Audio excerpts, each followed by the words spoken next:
Now in this video, I will talk about what is a chromosome, what is a gene and what is a allele in detail.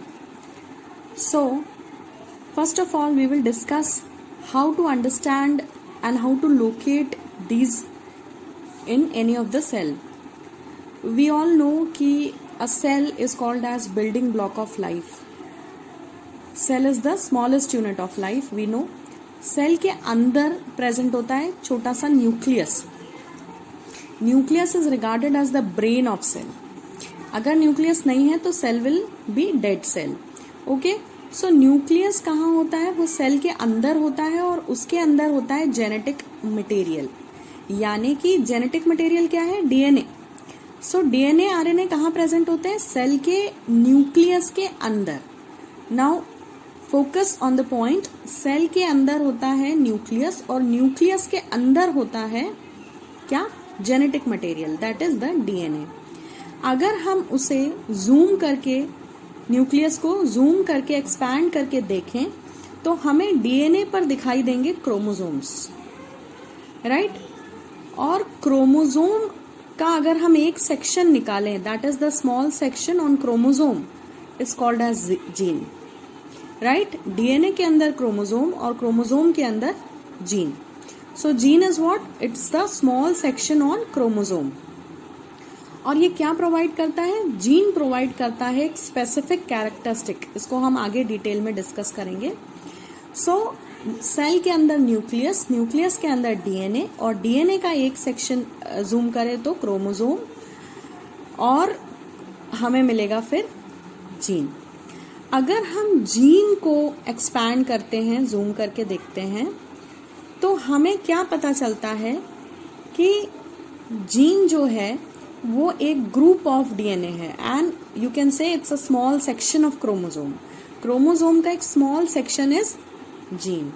और gene को आप बहुत अच्छे से expand करके देखेंगे तो आपको क्या मिलेगा? डीएनए मिलेगा.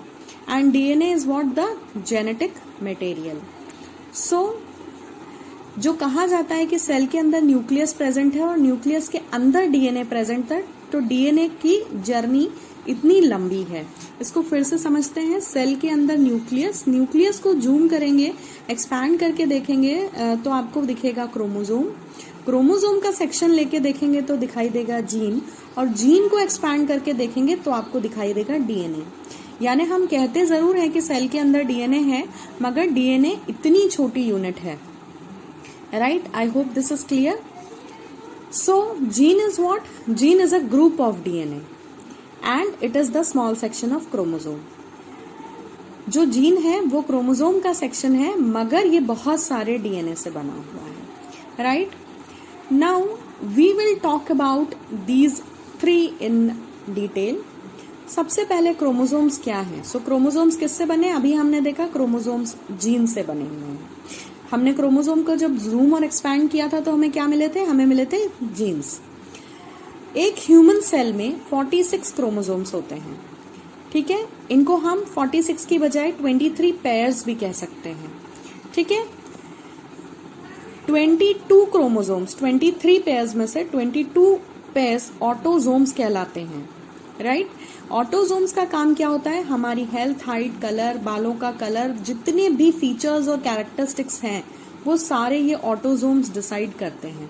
जब बेबी डेवलप होता है मदर के वुम्ब में तो ये 22 ऑटोसोम्स जो हैं, 22 पेयर्स ऑफ ऑटोसोम्स, ये उसके सारे फिजिकल फीचर्स डिटरमाइन करते हैं. बट वो डेवलपिंग बेबी गर्ल चाइल्ड होगा या बॉय चाइल्ड होगा, ये डिटरमाइन करता है 23rd क्रोमोसोम, जिसे हम सेक्स क्रोमोसोम कहते हैं. So there are 23 pairs of chromosomes, 22 are autosomes and 23rd is the sex chromosome. So these 22 autosomes are homozygous, that is they are same, but the 23rd that is the sex chromosome is heterozygous.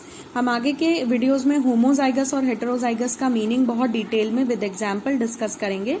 But यहाँ हम chromosomes की बात कर रहे हैं तो I have told you कि there are 23 pairs of chromosome, जिसमें से 22 ऑटोसोम्स हैं. ये सारे होमोजाइगस होते हैं. होमो मीन्स सेम होते हैं और और 23rd जो है वो हेटेरोजाइगस होता है. हेटेरो मीन्स डिफरेंट होता है and it is the sex chromosome.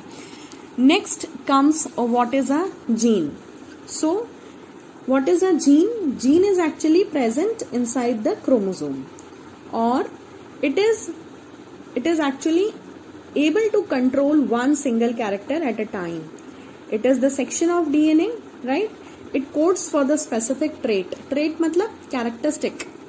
जैसे हम किसी की आंखों के कलर की बात करते हैं या बालों के कलर की बात करते हैं, तो जीन कोड करता है एक आई कलर के लिए या हेयर कलर के लिए, right. It is the functional unit of inheritance. अभी हमने लास्ट वीडियो में इनहेरिटेंस की बात की थी. इनहेरिटेंस का क्या मतलब था कि पेरेंट से प्रोजेनी में जो कैरेक्टरिस्टिक्स ट्रांसफर होते हैं that is due to inheritance. और इनहेरिटेंस करवाता कौन है? Gene, right. फॉर इनहेरिटेंस कौन रिस्पॉन्सिबल है? जीन रिस्पॉन्सिबल है. ये कहाँ मिलता है? क्रोमोसोम के अंदर मिलता है. Then next term is alleles. So what are alleles? Now I'll get back to the diagram again. Gene के अंदर प्रेजेंट होते हैं एलील्स, और हम ऐसा कहना चाहिए कि जीन अपने आप को एक्सप्रेस करता है एलील्स के थ्रू. देखते हैं कैसे, with an example. So alleles are what? They are the expression of a gene. Gene का एक्सप्रेशन है एलील. कैसे?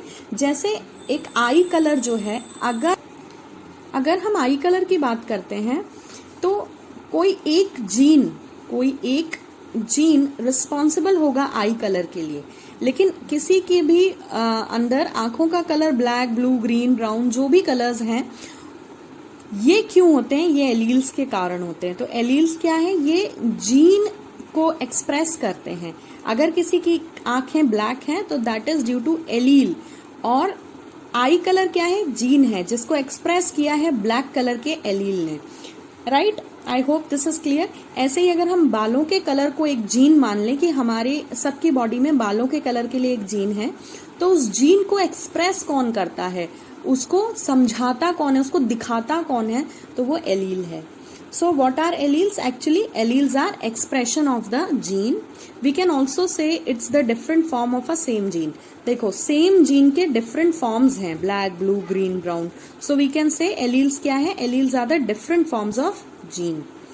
Also can be said to as alternative form of gene. Now the alleles which express itself. Alleles भी दो तरह के होते हैं depending upon expression. अगर एलील अपने आप को एक्सप्रेस कर पाता है तो वो डोमिनेंट कहलाता है. डोमिनेंट मतलब वो ताकतवर है और अपना असर दिखा पाता है.